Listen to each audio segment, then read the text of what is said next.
Alam mo bang sa tuwing tayo ay mananalangin at hihiling sa Diyos, nagsisimula o nagkakaroon ng matinding labanan o gera sa kalangitan sa pagitan ng mga anghel?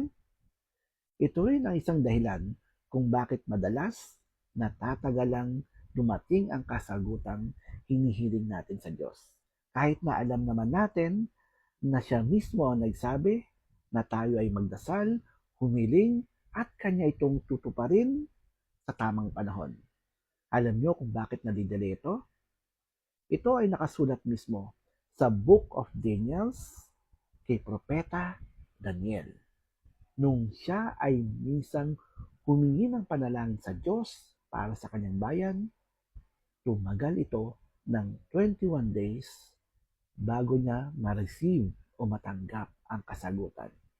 Alam niyo kung anong nangyari at bakit? Nung siya ay nagdasal, simula pa lamang ay pinadala na ng Diyos ang kanyang mensahero, ang kasagutan, si Angel Gabriel kay Propeta Daniel. Ang nangyari, hinarang, hinuli at hinostage at sinakal si Angel Gabriel ng isang makapangyarihang demonyo. Hindi ito pinangalanan, pero siya ay binanggit sa Biblia at tinawag na Prince of Persia.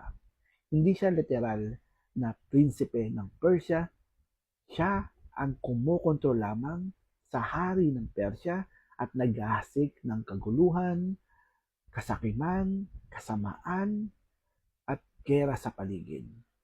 At dahil dito, kaagad na ipinadala ng Panginoon ang pinuno ng hukbo ng maanghel na si Michael.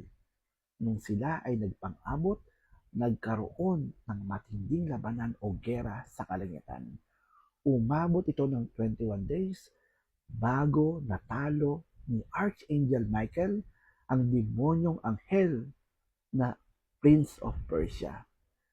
Matapos lamang nun, nakawala si Angel Gabriel, nakarating siya kay Propeta Daniel at doon lamang natanggap ni Propeta Daniel ang kasagutan sa kanyang mga kahilingan.